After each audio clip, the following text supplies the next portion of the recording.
Баршаңызға қайырлы күн достар, менің каналыма қош келдіңіздер.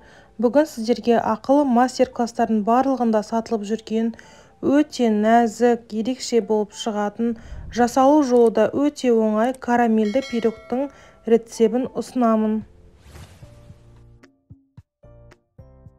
Бізге ең алдымен қамырын дайындап алу керек. Ол үшін бір жұмыртқамызға қантымызды қосып, кейін үй температурасында тұрған жылы сары майымызды қосамыз.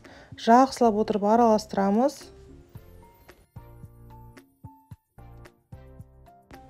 Жақсылап араластырып болғаннан кейін міндетті түрде илектен өткізілген ұнымызды қосамыз. Кейін бір шай ас қасық разрыхитель қосамыз.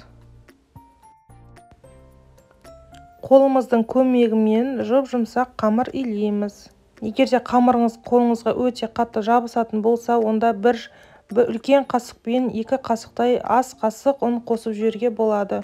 Одан артық қосуға болмайды, себебі қамырыңыз қатты болып кетеді. Салмасын дайындап алғанша дайын қамырымызды салафанға салып, мұздатқышқа қоя тұрамыз.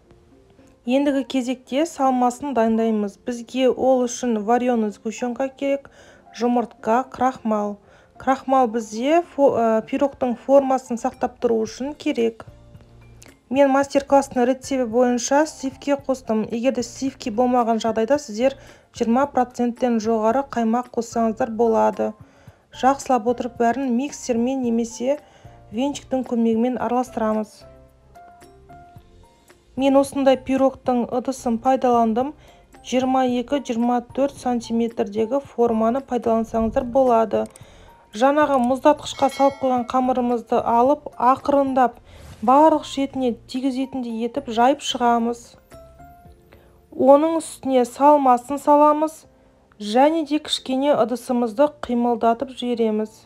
Арасындағы ауаларын шығарып жібереміз. Начинкасын салғаннан кейін пирогымызды қызып тұрған пеште 160-170 градуста 35-40 минут шамасында пісіріп аламыз. Кейін міндетті түрде суытып алғаннан кейін ғана формасынан алыңыздар. Міндетті түрде кем дегенде 2-3 сағатқа холодильникке салып қойыңыздар.